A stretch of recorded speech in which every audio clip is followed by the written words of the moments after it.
Welcome, everybody, to the Retirement Success in Maine podcast. My name is Ben Smith. I'm joined by my co-hosts, Abby Duty and Curtis Wister, the blueberry and raspberry to my strawberry. How are you guys doing today? Good. How are you, Ben? I'm great.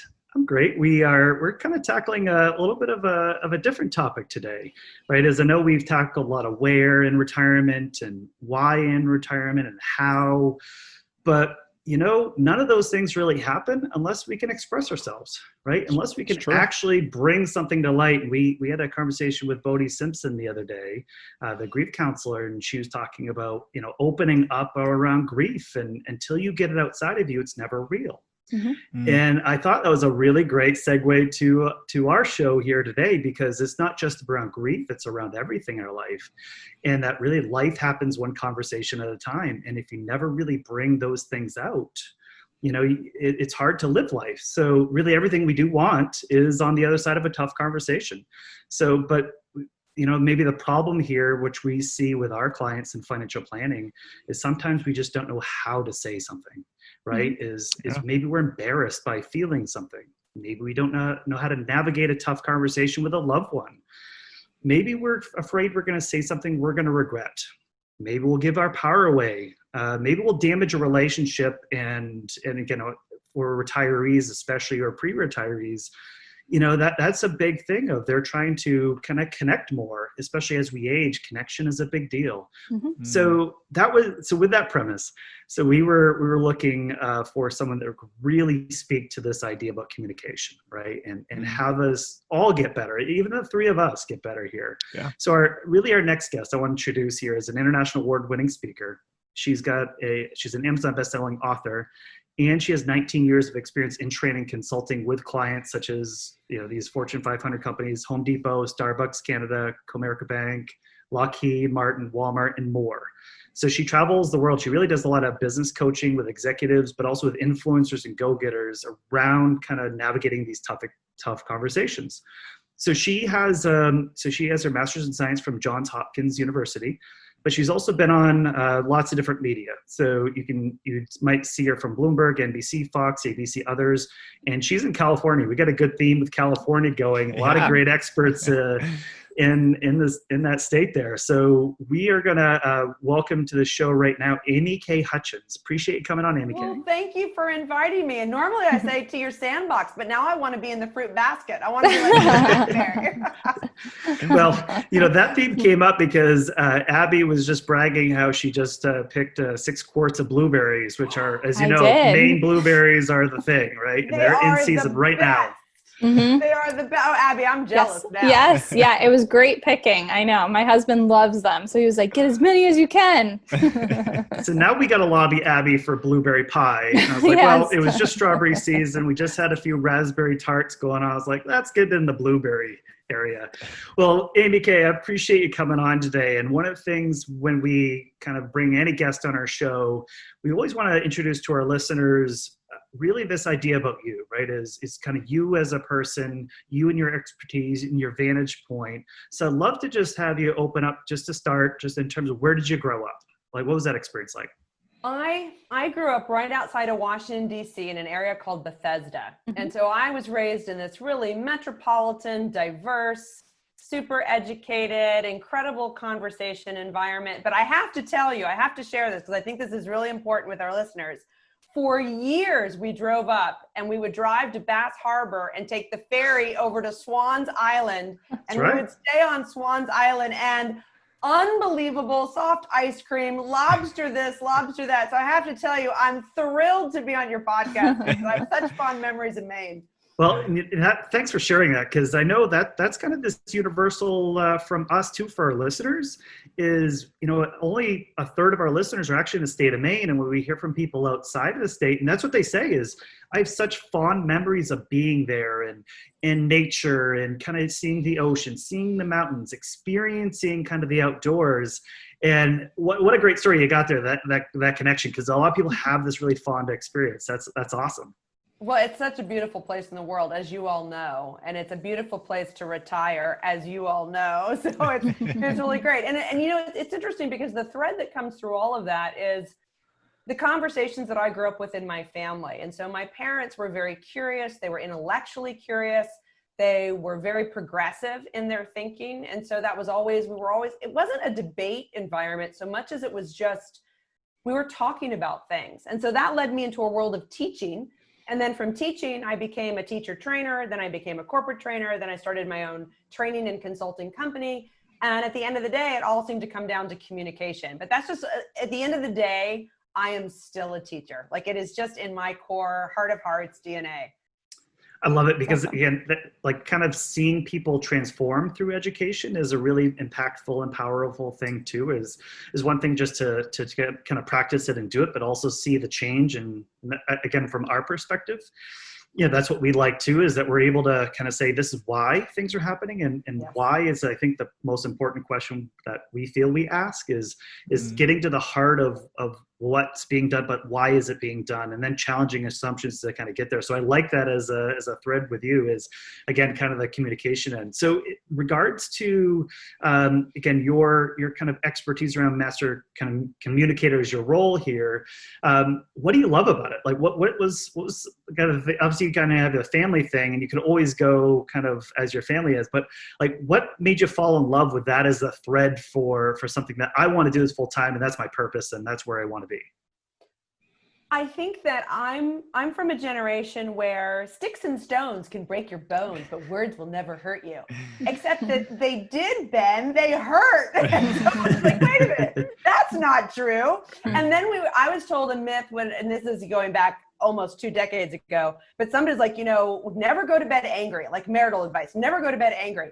The worst advice ever, because you often say terrible things at 11:30 at night when you're exhausted and you have no patience and you don't know what to do because you don't have the skills. And so that's usually when you say something that hurts a relationship or that you regret. And so one of the things that became very obvious to me in my coaching and consulting through the years was that we were given a voice box and it didn't come with instructions. Mm-hmm. And so you can be an extraordinary event planner, architect, veterinarian. You can be an incredible asset wealth management provider, but it doesn't mean that you necessarily know how to communicate. Mm-hmm. And I've always said, and Ben, you said this in your introduction, it was so kind. Life happens one conversation at a time. Mm-hmm. And the life that we want is on the other side of a tough conversation. And I just continue to prove that with all of my clients, that when they can successfully navigate a really tough conversation and turn it into a highly profitable one, it's such a win-win. It's mm-hmm. a win for them as an individual, but it's a win for all their relationships and creating what it is that they so desperately want. And life is really short. I really believe that too. I think life is short. So we got to maximize our time here for both our own journey and then to serve others. Yeah. And AmyK, one thing I really like about what you've done, and I'll give you a plug for your book right here, is, your book, and I'll put this on screen for those that are kind of seeing this on YouTube, is Get It, the 5 Steps to the Sex, Salary, and Success You Want. One thing I really like about what you've really done there is, I think, because again, I've kind of had coaching myself, or, I've experienced through kind of corporate training, like, here's communication skills. And sometimes they can seem very pre-planned and robotic, right? It's this, in this situation, you say this, and in this situation, you do that. And your response to thank you is never no problem, it's my pleasure, because that's a positive spin and not a negative spin. And we need to be more positive. I think those are key. Those are tricks, right? Those are mindset things to kind of get you there. But one of the things I really liked about your book in this case was, I think there's this, all right, instead of doing this, here's where we can all go wrong. And then you go, try this instead. Here's some magic tricks. But also here's where this whole conversation can go off the rails. So you can plan 3 and 4 and 5 steps ahead.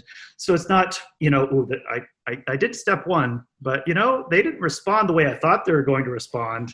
And now I don't know the next play in this playbook, and now it's way off the rails. So that's what I like about what you've done here in terms of your structure with your book, because I think it's done a really great job of planning these things out. And I think the point that I've gotten out of this is it's not trickery. It's more just being thoughtful around the communication, right? It's more of like, before I enter this and say this to you, again, realized the importance of what I'm going to say to you. And you kind of had this idea with a coach and a basketball player. And the basketball player was, very frustrated. She was benched, but she scored all the points and she helped win the game, but the coach was benching her for somebody else. And the dad was trying to get, well, how do I help navigate my daughter? And you kind of made the point of like, well, when we signed up for basketball, I didn't realize we were signing up for chess. Yeah. Right. And I love that. I was like, well, yes. And some of these things is like, you get yourself into something. It's like, I didn't realize I had to look the second move, third move, fourth move, fifth move ahead in order to say, hey, I need to think about this because of how important this is to me. And I want a good outcome. And in the statement that good outcomes mean I need to plan for it. So again, I just want to make sure that's kind of in here about, I think that was a really good outcome of your book as what you're kind of describing there. Oh, thank you, Ben. That actually means a lot. I think that one of the things that's been really helpful as a part of my practice is that we don't script and that we don't want to sound robotic, whether that's a sales script, on a sales team. Mm-hmm. And I've done sales training for years and I don't believe in scripting, but I do believe in preparation. And I do believe in a back pocket, brilliant one-liner to keep a conversation on track. And I think that it's actually a form of respect when you say to somebody, this conversation matters enough to me that I actually prepared for it. Again, not trying to control everything and certainly not trying to control you, but trying to make sure that I communicate clearly, that I articulate without stepping on your toes or offending you, or the inverse, that I speak up for myself and I honor the worth of my own voice. And also within that is, I think a lot of the phrases you position there is really about giving the ability back to the other person you have in the relationship or conversation with, that you have the ability now to listen to that true and honest opinion without influencing it with, some maybe negativity or bad emotion or anger or, judgment or those sorts of things. And you kind of talk about ego hooks there, about things that kind of spring the hook. And all of a sudden now I'm, the other person that is you just addressed is now upset. They're angry. They're defensive. They're going to push back, and we are now off to the races. So, it's such a lovely race too. But it's as if so here's a great example. So if I come to you, Ben, and I say, oh, Curtis is terrible. Curtis isn't doing his job. I think I'm having a conversation with you about Curtis, but inside your own head, you're thinking, but I hired Curtis. I think Curtis is great. So are you telling me that I'm an idiot? And so when I don't think it through ahead of time, I don't take the time to think, wow, how is Ben going to possibly react to this? How might Ben misinterpret my comment? How do I put guardrails around that? That's not about manipulating anybody. That's about being thoughtful enough to say that this conversation matters to me. My relationship with you matters to me. I'm going to put a little time and effort into making sure I choose my words wisely. And then with that is getting on the same side, right? It doesn't become, Ben versus Abby talking about Curtis. It's, well, Ben, Abby, and then eventually Curtis getting on the same team on, hey, here's something that we want to bring to light. How do we all fix this so we all have a good result and all have good outcomes? So again, in our case, maybe clients get a better result because of it. And again, so I think that's where, again, I've really enjoyed your book, and that's on my first read. So I'll definitely give it a second read, because I'm sure there's things I can pick up even more. But we'll put links in our show notes for this as well, so people can go and check it out and see the link on Amazon to go purchase it. I can also see where in our practice with our clients, this is something we can insert with them and say, hey, you got to read this book, because I think these are things that we can all do better. And let's start on a positive note instead of a negative note as well. So I think that's really great. Thank you. AmyK, I want to ask you another question really about your bio. And one of the things that, just anecdotally, I know a lot of, I think in society right now is there's a fight for kind of making sure that we have equal rights and we have representation. And, and I can just see in lots of different industries, there's a lot of tradition and there's a lot of male dominated positions in lots of things. Right. And I'm looking at your bio and going, geez, Home Depot and Lockheed, and geez, talk about the guys industries of this stuff. Right. And here's AmyK kind of getting into it. And not only just that you're kind of consulting with leadership there, earning their respect, receiving respect. But can you talk about your kind of journey about how you got noticed as an expert in communications, but also then getting valued in terms of your role that you're kind of carving out in the industry as well? Because I think that's a fascinating part, because it's always about struggle, right? I learned the hard way, Ben.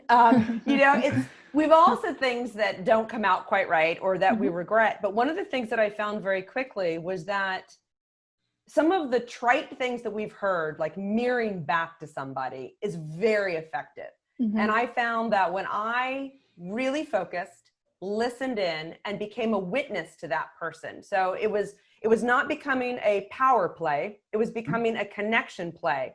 Everybody wants to feel accepted, respected, understood. Everybody wants a witness.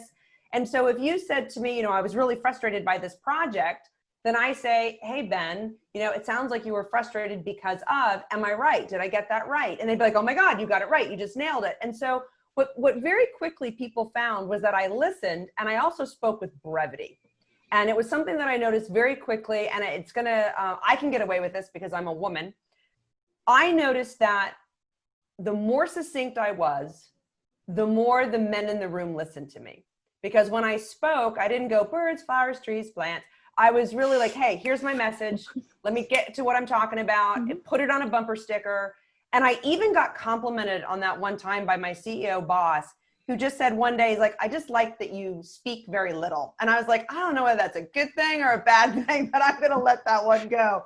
But the idea was that if you can really show up and be a witness to somebody else and mirror what they're saying, validate what they're saying, empathize with them, it is a brilliant technique, especially as we talk to our customers, especially as they go through transitions. They've got their own fears, their own concerns. When we say, oh, you shouldn't feel that way, or, oh, I'll take care of that, or don't worry about that, what we've really done is we've dismissed the dignity of their experience. And when we honor the dignity of their experience by empathizing with them, previously validating, and first and foremost mirroring, we show them that we're actually paying attention. And I think those are very key lessons, and those are things I want to explore more with you here today, is because I think a lot of what we'll kind of get into with our questions today, it's really focused on, here's somebody in retirement as a couple, or, here's my relationship with them. And I think a lot of this is experiential too. I've never really retired before. And all of a sudden now, all that time I was away, and we were working, we were doing our things, we would reconnect. Maybe we wouldn't reconnect. Maybe we were just kind of in our zone and rhythm and all that. But you know what? Now we do have a big change in our life. We're now home with each other, especially, I know we're recording still kind of in the COVID-19 era here. It's like we're home a lot more, and we're forced to kind of be in each other's space more. So with that, there's more potential for communication to go awry, right? And if we're not being thoughtful and really kind of practicing, again, as you said, empathy, mirroring, kind of, again, even verbalizing some of your distress, in putting things out there, but in a way that is productive instead of not productive, man, you're going to see lots of things. We had a divorce attorney on, and she's saying, hey, by the way, silver or gray divorce is a big trend now, and it was something like less than 10% 10 years ago. Now it's over 20% of people that are entering retirement are getting divorced. That's well, really why? sad. It's sad. It is sad. But why? And I think it's right to what we're trying to address today is, well, communication is broken down and it goes down a bad road, and there's hard feelings that continue to happen, and it feels like we can't repair it. And I think that's what we're trying to avoid, right? Is, if we go down a negative road, let's try to get this back on track and or this is a great inflection point for you both. Let's focus there. It's really a practice. And I think anything is, whether you show up as a loving practice, whether you show up as a leadership practice, whether you show up as a fitness practice, it's all a practice. And and what we practice doesn't become perfect. What we practice becomes this permanent habit. And that's a big distinction, especially around communication skills. And so, if Abby, let's just role play. Abby, you and I are sisters, and we've gone through all this. We're now getting older, and we've been kind of just sort of biting at each other over the years, then we tend to go there very quickly because it's a default role that we both play. When couples get together or siblings get together at family time, we pick up those roles again, and we fall into those patterns. What we want to do is we want to break the pattern with the new practice. And somebody has to be mature enough to go first. And that's always the case. Whether you're talking to a therapist, you're talking to a family planner, you're talking about a marriage counselor, somebody has to be mature enough to say, I want to hit the reset button. And that's, by the way, a great thing to even verbalize. So if I came to you, Abby, and I said, hey, sister, I love you dearly, but this is not fun anymore. You deserve to feel good. I deserve to feel good. So what are we going to do to both feel good? Let's break this pattern. And then the first phase is you're aware of it. So you're aware of your sniping. And then you have to actually start to realize, okay, well, then I need to respond differently. I'm not my reaction. I'm bigger than my reaction. I have control over my reaction. So let me take a deep breath and say something different. And that's really important for couples, especially, is to realize that they're not bad people. They're caught in habits that are no longer helpful. Gotcha.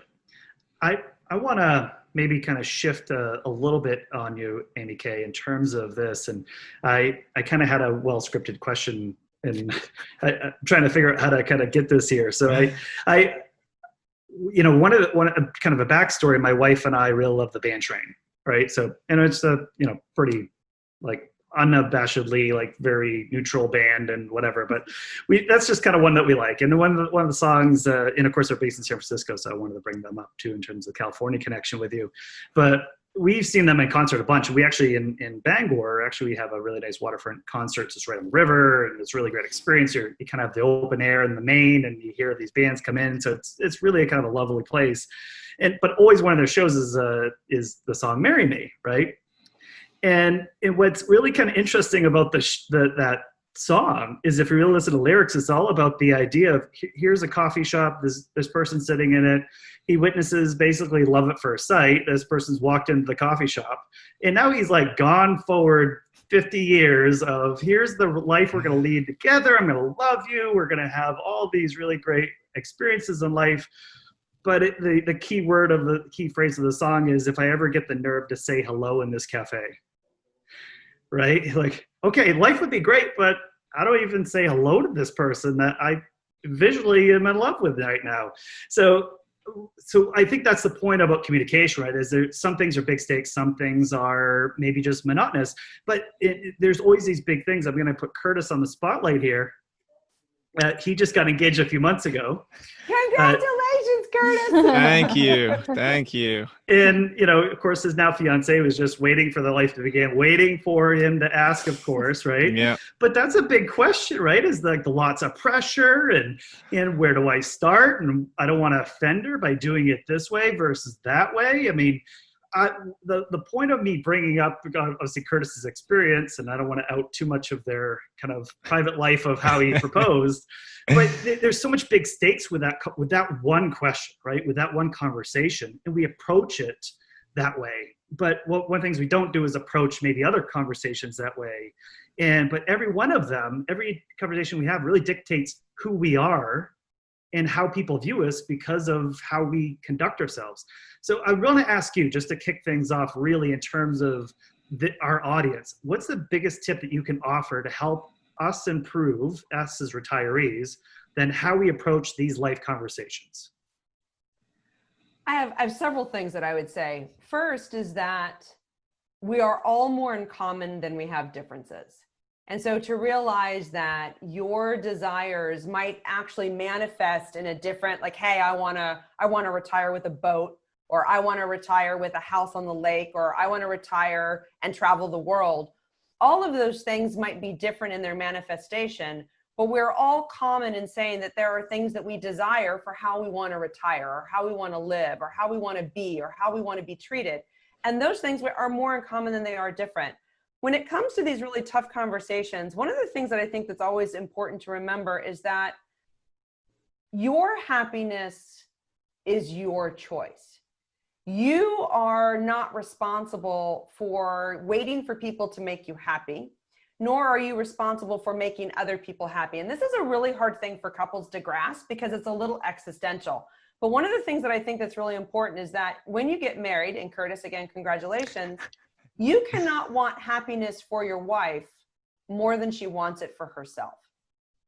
And I think that that's so profound, that we're responsible for how we go about it. And so whether Curtis is asking somebody to marry him or they're deciding to have a baby, these conversations about, does this bring me joy? Does this energize and fuel me? And so one of the things, I lived in China for 3 years, Ben, and they have something called double happiness at their weddings. And double happiness is that if Curtis shows up as a happy individual and his bride shows up as a happy individual, they will have double happiness. But they can't make the other person happy. It's an individual responsibility. And where the connection in that is communication, is that we have to realize that it's okay to ask for what it is that we want. It's okay to say, I need to be physically fueled. I need to be emotionally connected. I want to be mentally focused. I want to be spiritually aligned, because that makes me a high-performing, energetic person. And so if these are things that in your core values allow you to be physically fueled and emotionally connected and mentally focused and spiritually aligned, then these are things that you want to ask for. And one of the things that I find, especially with people who are entering retirement, is they don't really know what they want. Mm-hmm. So Right. even in the book, I talk about the fact that, like, you say on the surface that you just want, you want to be financially secure. Well, what does that really mean? Mm-hmm. Like, and how does that make you feel? And it's like, well, that makes me feel safe. And I'm like, well, then how do you start feeling safe right now? Like, what are some decisions that we can put into place right now? And so with all of these big conversations, I think that it's about getting really clear on what it is that you want, and then taking action that allows you to ask and get what you want. Mm-hmm. Yeah, and I love what you just said there, because we have one couple that's a client of ours, and when we ask about their kind of money experience, right? So what was the earliest relationship you've had with money? Well, both of them kind of talked about a similar experience about how their parents really squandered all of their money, and they remember somebody coming and taking their car away when they were 8 years old, and they had that was their only family car. That was one way they could get to work, and they had somebody repossess their car. And they talked about how, money and not being careful with money led to a lot of negative life experiences for the parents. And they can remember being cold in Maine, especially. They can remember being hungry. And they go, that has carried with me my whole life. And what scares me in retirement is if I start seeing my bank account go down, I've worked so hard to save all these resources.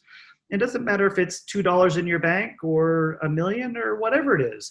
What it represents to them is going backwards meant insecurity, more risk of being to that place where I never want to be again.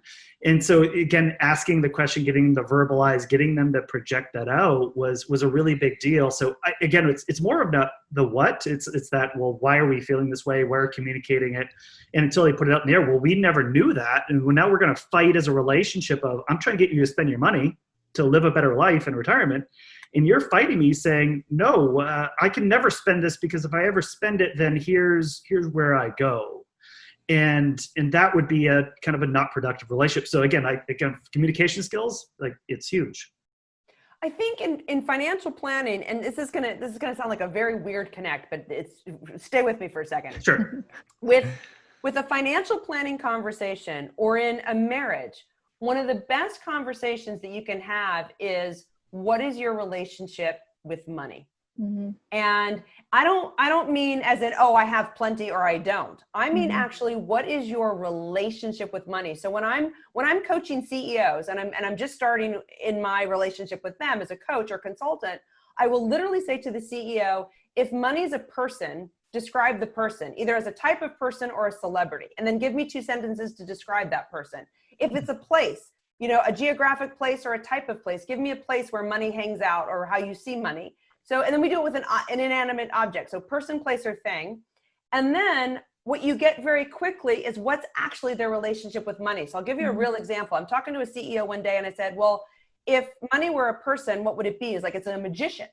And I said, well, give me a little bit of information on the magician. He's like, yeah, it's like they have this trick, but you never really know how it works. And I'm like, oh, isn't this interesting? Right? Mm-hmm. And so I said, well, if it's a place, what kind of place would it be? It's like, well, a far off place that's very exotic. And I'm like, okay, so he doesn't feel that money, one, he understands it or that he can access it, right? Mm-hmm. And so what you start to realize is that that relationship with money has such a deep effect on all the decisions that they're going to make about it going forward. And here's what you really, this is a great, it's a magical phrase. I put this in the book and I'm going to share it here because it's so powerful. I have this story in my head. So it's a beautiful phrase to change your story and not accuse somebody else of being good, bad, wrong, or having judgment. So when you're talking to your client, you can say, oh, well, I have this story in my head that you think money is really hard to figure out and it's really hard to get and keep. And they'd be like, oh my gosh, like you're a mind reader. Or they'll correct the story. Mm-hmm. Because it's just a story in your head. So you're not saying you don't believe in money. You don't know how to control money. You think it's like, you're not accusing them of anything. You're saying, hey, I have this story in my head. It's a fantastic way for a financial planner to start a very personal conversation without like a cheesy, what keeps you up at night about your retirement. Mm-hmm. But also not being judgy, right? I think that's the other part is like, because you go, you know what, you are not looking at this right, or we need to educate you about thinking of it this way. And it's not that. It's not saying, well, I'm right, you're wrong, right? It's this, well, here's what I hear you saying, and here's where I think the story's going, and having them. So yeah, I completely agree with that. That's awesome. AmyK, I want to take a second. So we kind of talked about this in the intro a little bit, but I want to focus in on that insight idea that you have that, life happens one conversation at a time. And we just talked about, a big decision in my life that happened through a conversation. So can you just kind of dive into that and kind of how you came up with that thought and insight, and then kind of what it's meant to you throughout your life? I think that there are conversations that are worth having, and there are some that are not. And I think that every time I was in a coaching situation, whether it be a CEO of a company or a personal scenario, it always came back to what somebody was saying or not saying. It was a lack of connection, or it was a power play. And so every time I work a lot with CEOs, and so I'll often say, do you want to really lean in and understand this person? Do you want to be more understood, or do you need to draw a line in the sand? Like, is this connection or is this a power play? Mm-hmm. And I'll give you a great example, because Curtis, I'm not a family therapist. I'm not. And I say this all the time. I do not do social therapy. I'm not a counselor. And yet every single time that I'm into a coaching relationship, the CEO will end up, after we've had all these professional business related conversations, at some point they'll be like, hey, AmyK, do you have 5 minutes? And I'm like, marriage or kids, like, here we go. So I'm talking to Marty, names have been changed. I'm talking to Marty, and Marty says, hey, AmyK, do you have 5 minutes? And I was like, oh, marriage or kids. And I was like, I'm going to go with marriage. And he says, and I quote Curtis, I've been married for 30 years. And I was like, yes, I just won my bet, right? Yeah. Then he says, 29, pretty miserably. And your heart just hurts, right? Mm-hmm. Like, this is just, life is too short for this. Yes. So then he says, can you fix her? And I was like, okay, first of all, I am not coaching her. First of all, I'm coaching you. And no, she does not need to be fixed. Yeah. And I asked him a great question. And I said, who do you need to be? Who do you need to become to be worthy of a 30-year marriage with a best friend? Who do you need to become that you're the person that somebody wants to chase around the globe for another 30 years? Who do you want to be that somebody wants to chase around the bedroom, the back lake, to have a great relationship with? You could have heard a pin drop. Yeah. And what's so fascinating, and what I love about this story, is that it comes down to communication. The conversations that you have internally with yourself, the conversations that you're having in that marriage, that you're having with your adult children at that point. And so over the course of the next 3 coaching calls, we didn't worry about his business. We focused on who he was as a person and how he was playing and who he needed to become. In other words, who did he have the potential to live up to being? Like, who did he have that potential to be? And here's the fun thing. After about 3, I don't want to exaggerate. So after 3.5, maybe 4 weeks max, he calls me and he says, AmyK, I'm having the best relationship of my life. And it was so great because it showed you that he wasn't wrong. His wife wasn't wrong. What he needed to do was change his behaviors. And how he could only do that was to start with the conversation he was having with himself. Yeah. That's great. So kind of shifting gears again. So a lot of us, we feel a lot of fear and anxiety, right? And we turn that into barriers and obstacles that don't really allow us to do things that maybe we want to do, right? So often we hear, I can't tell that person how I feel. I can't feel like I can express myself, or I don't even know how to really get where I want to go. So what advice would you give somebody to overcome those fears and anxieties in, stressful conversations? I think you have to own it. I think that one of the things that I encourage people to do, Abby, is to actually say that at the beginning of a conversation. This is hard for me, or this is awkward for me. This is a difficult topic for me, and I care about it. Yeah. Or, and it matters to me, or our relationship is important to me. And then you say, so I want to see it through. And a lot of times people, especially older generations, because their throats might get tight or their chest might get stiff and they'll get a little red in the face, they get embarrassed. And what I encourage people to take away is that that's just your body telling you that this matters. Right. And so a lot of people, especially men, feel like they have to apologize for it. Like, I don't want to talk about this because if I get a little teary-eyed, I don't want to go there. And what I really encourage men to do is say, that's just a visible effect that you care. Right. Never apologize for your throat getting tight, you're getting verklempt, maybe your eyes tear up. When you're able to communicate, like when you can get your voice back, just say, clearly this matters to me, or clearly I care. And one of the things that I'll do in the flip is that people are only going to be vulnerable if it's safe. And so if you've got a relationship where people have been vulnerable in the past and it hasn't been safe, you can't expect them to be vulnerable until you make it safe.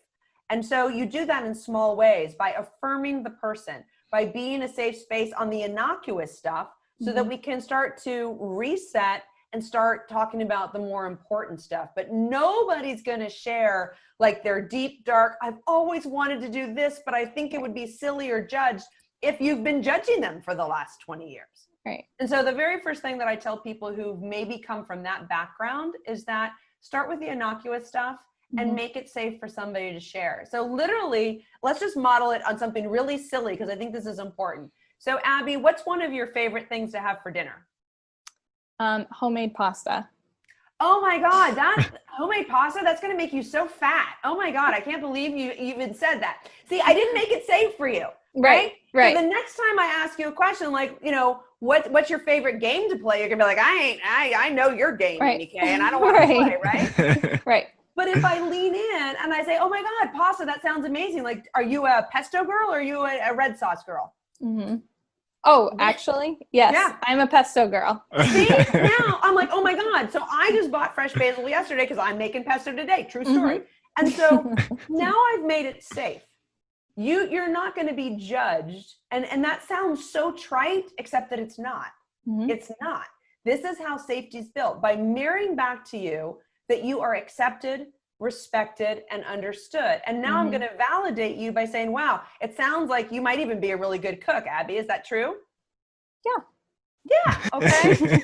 And then when I empathize with you, it's like, wow, I can just imagine that you and your husband are going to have a great Italian meal in the future, right? Or blueberries for dessert and some leftover for us in the office, right? Exactly. Yes. But I think that this is really important. So even though we're using kind of a silly example, it's a relatable example to the listeners right now, that it's important to say, this is difficult for me. This is awkward for me, and it matters to me. I want to see this through. And in order for somebody to do that, we have to be accepting that they're having their own experience. We're going to validate and honor their own experience. And one of the worst things that I see people do is like hold up the hand and be like, that's not my experience, or I don't like pasta. And then you're like, oh, we didn't connect, right? Yeah. And it's all about connection. I want to share a story with you, AmyK, that I think we've shared this story a few times throughout the life of our podcast series. So we have a retired couple. Husband was in the Air Force. Always wanted to fly a plane or be a pilot. never worked out in the Air Force. He just never got stationed to be never got stationed to be a pilot. Chose, various places that he could be near the airfield still throughout his time serving. And it came up in a conversation with us, actually, in a meeting, just kind of out of the blue, talking about what he always wanted to do. And that dream was to fly a plane. And kid you not, the wife goes, "You've never told me that." Right there. Here they are, retired. So I guess what I'm asking you is, how would you counsel someone like that, if you could, to, share those goals or that aspiration throughout that relationship, throughout his entire life, and had never shared, or throughout their marriage? I think we mentioned earlier, knowing the worth of your own voice. So can you just kind of share kind of how you would approach that? I think that there's a myriad of reasons why people don't share. It can be childhood trauma, like we talked about earlier, something that's horrific that happens that then creates this story or this belief system. It might be that he didn't feel safe with her. He might have felt like it was embarrassing, or he might have felt shame that, he could never do something that he wanted to do for his own volition, or his own barriers. So sometimes I've known men and women who've had dreams to do things, but then they didn't have either enough of the correct eyesight, or, or they had a heart murmur that kept them from doing something in the service. And so there can be shame. Shame is a very complex emotion, but it can limit us in so many ways. And so one of the things that is really important for couples as they get older is to not react when something is finally shared. And so it's very understandable that she's like, "Oh my God, you never told me that." Sure. And then to move right into, how might we make this possible for you? And to show that you're aligned. So how might we is a magical phrase. And it means that we're going to co-create a better future together. So when somebody says something like, "Hey, I've always wanted to do X," and we're like, "Oh my God, you've never shared that." Moving right into, well, that makes sense. Well, of course you love planes and you always like to stop at airports. So of course I understand this. How might we make that happen now? What often happens, to the detriment of the couple, is that the person who wasn't told now feels left out and shut out, and goes in a backward focused conversation. So it would be like, "Curtis, we've been married for 40 years. Why didn't you tell me? And what kind of person does that? And how close are we, Curtis? This is ridiculous." And so what happens is we compound the shame and the judgment. What we need to do is step back and say, well, there's clearly a reason why this person hasn't done this or shared this. And there's a technical term called a competing commitment. And a competing commitment is the reason why we don't share something. There's a payoff to not sharing it. So the payoff, the competing commitment is, I don't have to be embarrassed. I don't have to say that I feel less than, or that I wasn't courageous enough to speak up before. And so when we can, as listeners, step back and realize, especially when we're talking to somebody about their own financial planning, you've got to realize that there's reasons behind the choices. There's reasons behind the actions of where they are today. And again, I'm going to sound like a broken record, but it's so important. Instead of judging them, when we connect with them and say, how might we make this happen? Now you're an ally to them. Right. And AmyK, I want to point out too is there's like one page of the book that just really spoke to me. And why I'm saying that is, a lot of our client base, it feels like the majority of them are first time wealth, right? Is they've never actually experienced having a certain amount of money before. And they have a really hard time translating that into, then what does it mean to me? And what does it mean we can do now? And that page of the book, one of the things you're talking about was self-limiting beliefs and thoughts, which a lot of people have. I think the group that we work with a lot have those feelings a lot. And, just to give a few of them, that I'm not worthy of my wants. I'm not good enough to ask for this. I'm not smart enough to make that happen. I'm not meant for more. I'm not allowed to ask. Those sorts of things. I think those are what Abby and Curtis just explained, the last two questions. Those are the thoughts I think we're seeing a lot and we're hearing a lot of, and to peel back that onion on them and to say, let's explore it. That, again, we're not therapists and we're not trained to be therapists, but we're trying to figure out the money to the life thing and how to make it work. So I thought that was a really kind of great page, just kind of the follow-up to what those two last questions were, because I think that was applicable right to that group. One of the things that I've noticed with my coaching clients is that almost all of their limiting beliefs, whether it's, I mean, it can be about anything, Ben, it literally rolls down to, I'm not good enough, I don't have enough, fill in the blank. I'm not good enough to make this financial goal. I'm not smart enough to run this business. I'm not good enough. I don't have the resources or the creativity or the time. And one of the things that I think that's fascinating to me is I always talk to my CEOs about, it's time to leave the hood. And that's an expression that I use. It's time to leave the hood. And what I mean by that is some of us are lucky enough to be raised by an adult, a parent, an aunt, an uncle, the community, church, synagogue, where somebody says, Abby, you're amazing. Curtis, you are brilliant. Ben, you're going to be a rock star at whatever you choose to do. And they're very affirming in our ability to grow and do whatever we want to do. There are other children who I say, Abby, you're not very good at math. I really think you should give math up. It's just not your forte. Curtis, you're just not as kind as other people. So maybe you should grow mushrooms in a lab, or I'll say to Ben, like, Ben, who do you think you are? Like, why are you trying to achieve all that? Like, you just need to go do don't rock the boat. Mm-hmm. And what we don't realize as children is that those messages have nothing to do with us. Mm-hmm. They have everything to do with the stories, the background, the baggage, the insecurities of the person saying them, but we're too little to know that. Yeah. And so when we become older and we're still carrying these false limiting beliefs around, I'm the first person to say, well, who told you that? Well, and you chose to believe it because why? Because they're just somebody in your life, not because it had any truth to it. I love and that. So when we're faced with retirement, there's a lot of doubt about money. There is a lot of mixed messages about money in our system. Money doesn't grow on trees. Or you don't need a college degree to make money. It's like, which is it? Right. And so what we don't get is a sense of security. And I think that's one of the greatest gifts. And I'm not blowing smoke at you guys. I think it's one of the greatest gifts that you all do is that you allow people to develop a healthy relationship with money, feel good about how they control, spend, and save their money, and then show them all the possibilities with money, because money is just energy. That's right. It's just energy. That's all it is. It's energy to do the things that they want to do. If I can go back to it, to being physically fueled, being emotionally connected, being mentally focused, and spiritually aligned. Money's just energy. And you guys do a brilliant job of resetting that story.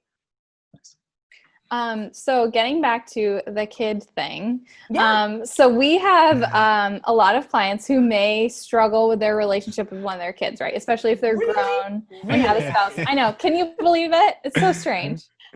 So there's friction between maybe the son-in-law or daughter-in-law and the parents, right? And so over time, this relationship has degraded. There's friction, there's tension. How would you suggest going about starting a conversation to help break down those barriers and maybe help to kind of repair the relationship between all parties? So that's a 4-hour counseling session. No, I think if I were to share something that I think would be really helpful right now, it's 3 magical phrases. There are 3 phrases that I see heal a lot of wounds and heal a lot of broken relationships. And the first is, might we agree? Mm-hmm. And those 3 words are fabulous. So let's just say you're fighting about politics, you're fighting about something that's gone on in the family. We'll go with your son-in-law example. I would say to the son-in-law, like, might we agree that we both love Abby? Or might we agree that we're doing all of this to like have the grandchildren have a better life? Like, might we agree, like fill in the blank on something that you know that you're going to agree with. And it could even be, might we agree that it would be really good for all of us to go forward with less tension and more grace toward each other. So it could even be a philosophical how we want to play going, like, might we agree? But find something that like is going to be an instant yes. So even if it's sort of like, might we agree that we all love this football team? It can be something like that, right? But the might we both agree says that we're not caught in total failure. Like we don't disagree about everything. And then I love the idea of Abby. So let's hit the reset button. So a lot of times therapists will use the analogy of a ball of twine, and they'll say, we've got so much history that this is knotted, right? That this is it's going to be a hard thing to start to pull the threads out and unweave this, but let's do that. So rather than making it even more knotted, let's start working and let's hit the reset button. And again, it takes a mature person to say, first, I want to hit the reset button. Might we agree? And then the third magical phrase that I love, this might be one of my all-time favorites. It's a part of me. And this can absolutely change a conversation. So I would say to you, with a negative emotion, a part of me is upset, a part of me is disappointed, a part of me is frustrated, or a part of me is angry, like whatever emotion you're feeling. But you take out the absolute. So if I'm having a difficult time with a family member, son-in-law, if I go, Curtis, we're just going to role play this for a second. Curtis is my son-in-law. And I'm like, Curtis, you're a jerk. And I'm totally angry with you, right? I have given Curtis no wiggle room, none. Like now he's just going to get defensive, right? But if I say, hey, Curtis, a part of me was really hurt by that, and a part of me is angry, then what I'm also telling Curtis is there's room for other positive emotions. There's room for respect. There's room for love. There's room for resetting. This works beautifully with teenagers, by the way. So if a teenager breaks a curfew, instead of being like, I am so angry with you, I'm so disappointed in you, the teenager is going to get really defensive. But if I say, hey, look, a part of me is really disappointed, and a part of me was really concerned. Like I spent this last hour really worrying about your safety. And a part of me is like, this can't happen again. So tomorrow when I've calmed down, we're going to talk about what a curfew really looks like. That's a fantastic conversation for resetting. Yeah.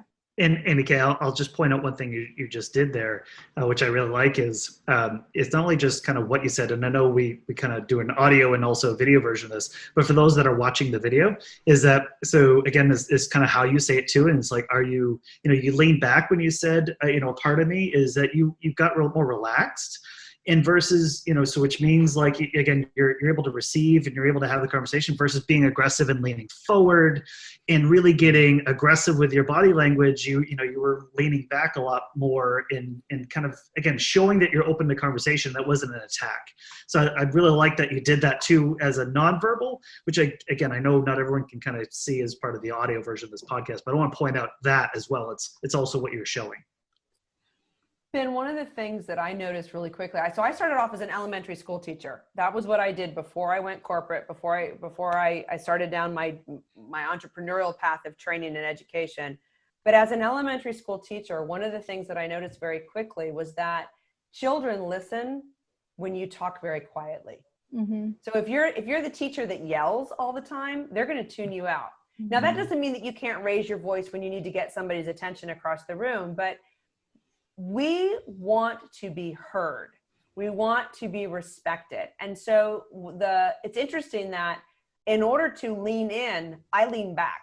And that sounds ironic, but I pull back. So in my toughest conversations in my personal life, we have teenage girls in our life. I pull back and I talk very quietly. The girls know that when I'm talking very, very quietly, I am probably really, really angry. It's like, but it's a much more approachable way that I'm angry with you, because then people mirror in their language. So like, for instance, if I'm all volatile, it's likely that person's volatility is going to raise as well. And so when I calm down, either what happens is people calm down with me, or, and this can happen, their energy can escalate, but I'm able to absorb it because we're both not at that same high level. I like it. That's great. AmyK, I want to kind of take a second here and look at, we're using this episode, this conversation as a whole to kind of use communication to get what you want in retirement. That's kind of our target here. And now I'm going to take the time to plug your book. So your book titled Get It, 5 Steps to the Sex, Salary, and Success That You Want. So can you just talk about, a few lessons or a couple key takeaways from that book that you think you would want, or that people, pre-retirees or retirees could sort of take away from that book? It's never too late to get what you really want. It's never too late. The only thing that makes it too late is if you don't ask. And so I think that the 2 tips that I would give right now are really getting clear on what it is that you want without justifying it, without trying to explain it. Just ask yourself, what do I really want? And then how do I want to feel when I get that? So that you can start to feel that now, so that you can get closer to it. I'll give you an example. There was a gentleman that I was talking to, and he really wanted a house on the water.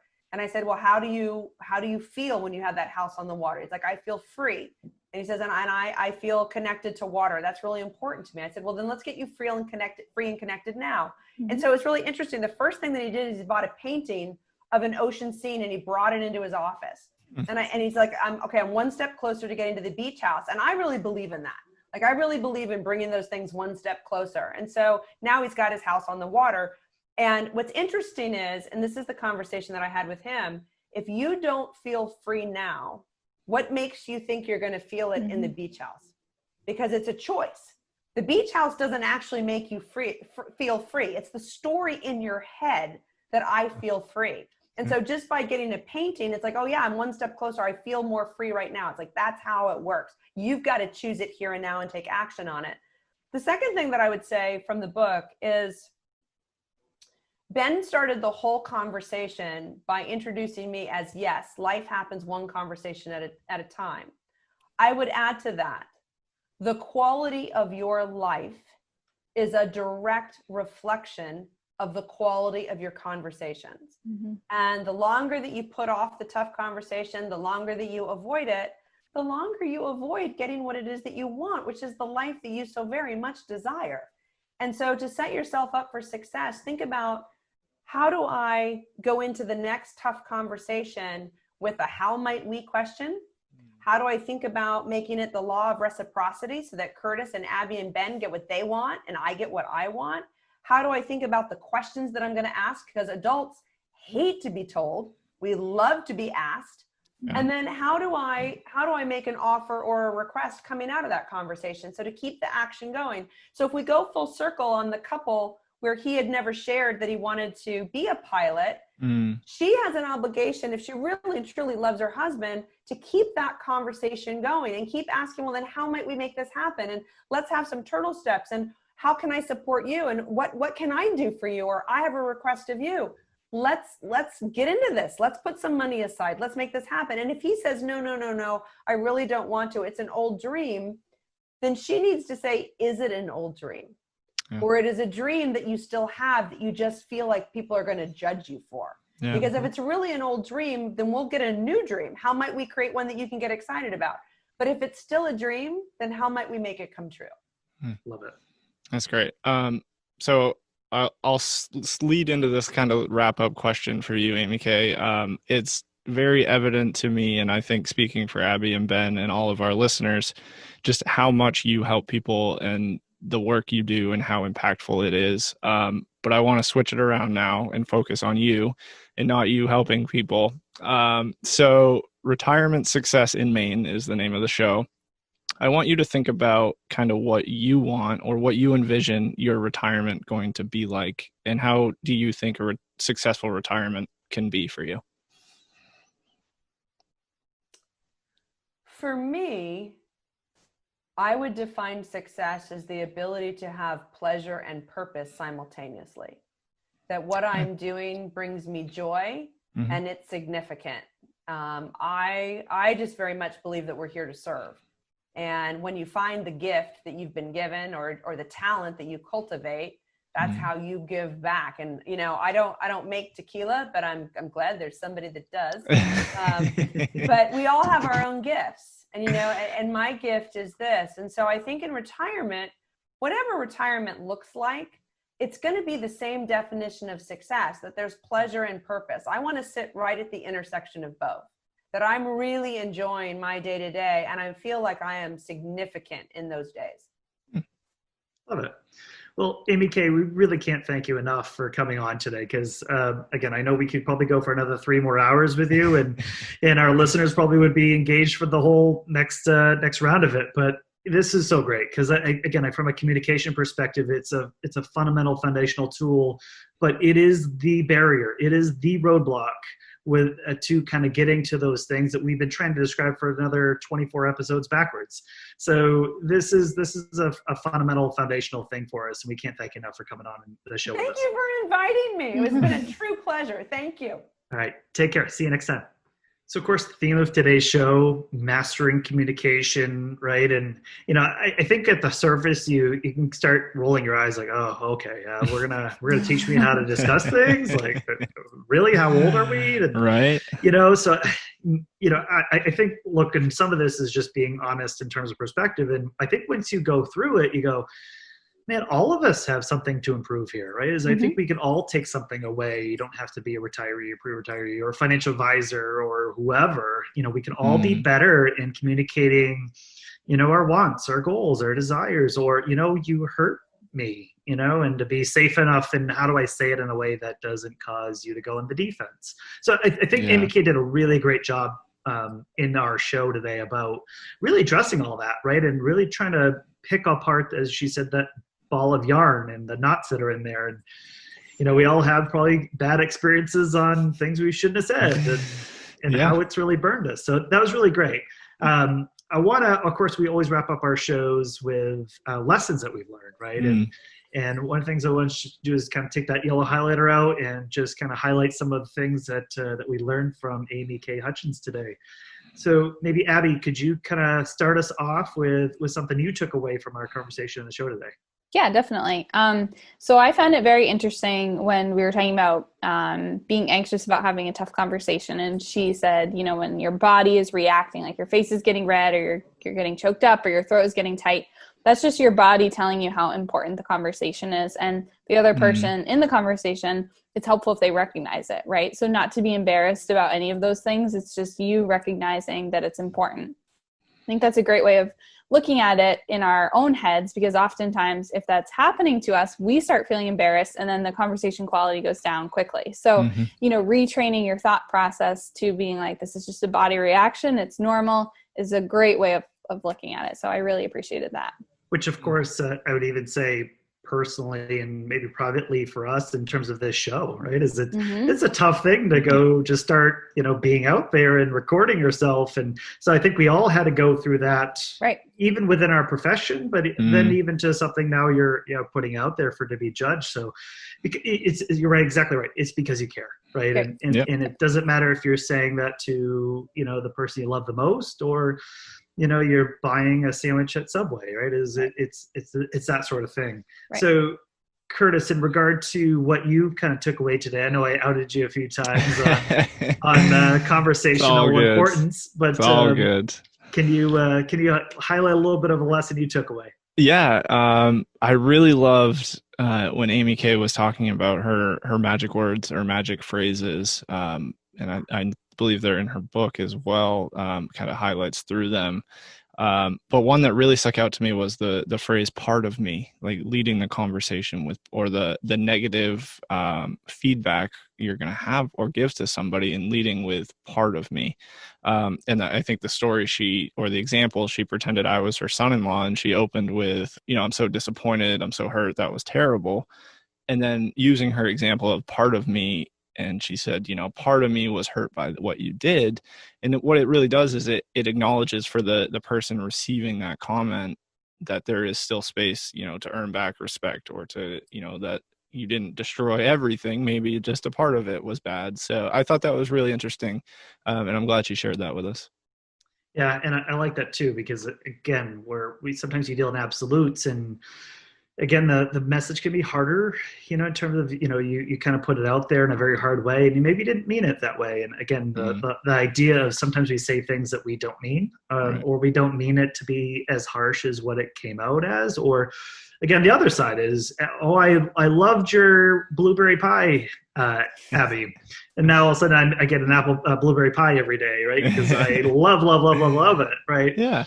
All of those things I think can cause relationship traps, right? Is kind of being absolutes, and I think those are important things of kind of being mindful. And as she said about the phrasing, one thing that I'll say is, I like that what she was kind of saying is just being kind of purposeful to these communications, right? Mm-hmm. Is just thinking through it and just kind of that pre-planning. And I'm not saying that every conversation we all have ever, it needs to be pre-planned, but, there's ones that, I could see where this has potential for something to go bad and somebody to get upset about it. So maybe just kind of, as she said, like she did a few times, role-playing it with a safe person and say, well, if I said this, how would you feel about that? Or, just giving a little sense, or even if it's just privately, personally, you're out on the porch and, you're at 6 a.m. with your coffee out on the porch thinking about things in life, is maybe you're just thinking about that conversation in a way that is approachable, that is sensitive to how somebody else is feeling, and give them a chance to respond. I think those are really good, not just communication lessons, those are good life lessons to have. Yeah. So, well, of course, we will wrap up today's show on that note. But again, mastering communication to get what we want in retirement. To get more information, again, we'll have AmyK's book link there with several other kind of tools, tips, and resources there. But of course, we always appreciate you tuning in. For more resources, or you have a point you want to make, please reach out to us. We'd love to connect with people. And if there's something we can help out with, we're helpers by nature and we want to help. So feel free to reach out. But until next time, be safe and be well.